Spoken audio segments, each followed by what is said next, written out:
হলো আপনি সালাত না পড়ে যে পরকাল হারাইছেন, তাও এটা কি নর্মাল হারানো না যে যাইবেন শাস্তি মাস্তি বুক করে কোনো একদিন জান্নাতে যাবেন, না, এই আশা পাপ। 100 বার জেনা করছেন, সারা জীবন সুদ খাইছেন, আপনার চাইতে বড় পাপী পৃথিবীতে আর কেউ নাই, কিন্তু সালাত পড়েছেন, একদিন হলেও জান্নাতে যাবেন ইনশাআল্লাহ। সালাত পড়েন নাই, সারা পৃথিবীর সব ভালো কাজগুলো আপনি করেছেন।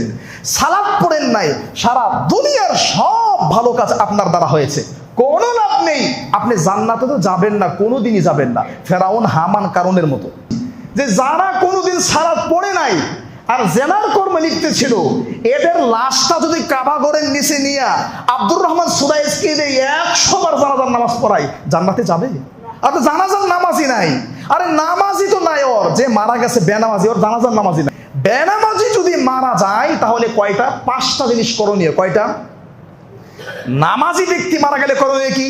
পরে গোসল দিতে হবে, কাফন পড়াতে হবে, জানাজা দিতে হবে, ঋণ থাকলে ঋণ পরিশোধ করতে হবে, ওসিয়ত থাকলে ওসিয়ত পরিশোধ করতে হবে, এরপরে জানাজাতে কবরে রাখতে হবে, এরপরে সন্তানরা দোয়া করবে নামাজের ক্ষেত্রে। বেনামাজি ব্যক্তির দাফন কাফন হবে না। বেনামাজি ব্যক্তির গোসল হবে না, বেনামাজি ব্যক্তির দাফন কাফন হবে না, মানে কাপড় পরানো হবে না। 3, বেনামাজি ব্যক্তির জানাজা হবে না। 4, বেনামাজি ব্যক্তির জানাজা তো হবেই না, যেখানে মুসলমানদের কবর আছে ওই কবরের বসারও কবরও দেওয়া যাবে না, এটা তো সম্ভবই না। এবার মারা যাওয়ার পরে কবরে রেখে আসছে একটা ছেলে মদিনা ইউনিভার্সিটিতে পড়াশোনা করে, বাপ বেনামাজি ছিল, কোনোদিন নামাজ পড়ে নাই, এর জানাজা হবে না, দাফন হবে না, কাফন হবে না, মুসলমানদের গুরুস্থানে কবর দেওয়া হবে না, কিন্তু ছেলে মনে করেন 5টা মদিনা ইউনিভার্সিটিতে পিএইচডি করতেছে, এই ছেলেরা ওর বাবার জন্য দোয়াও করতে পারবে না।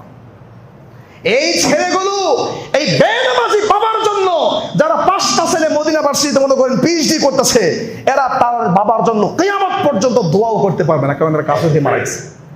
সালাত পড়েন, কথার কথা ঘুষ খাচ্ছেন, হত্যা, জেনা, ব্যভিচার, ধর্ষণ, পৃথিবীতে এমন কোন নোংরা পাপ নাই যেটা আপনি করেন না। আমি বলছি না বৈধ আপনার জন্য, সালাতটা পড়েন। কেন?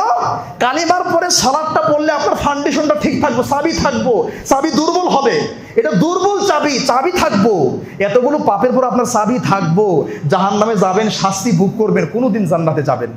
কিন্তু যদি বেনামাজি হয়ে মারা যান, কোনোদিন আল্লাহর জান্নাতের ফাইসাল হবে না। এটাই আমার কষ্ট, এটাই আমার মনের কষ্ট।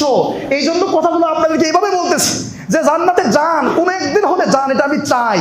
এই জন্য সালাদটা পড়েন, এরপরে যত পাপ আছে করেন, করেন, ছাড়ার চেষ্টা করেন, ছেড়ে দেন, কিন্তু ওই পাপগুলো করলেও নামাজটাকে আপনারা ছাড়বেন না। রাজি আছেন?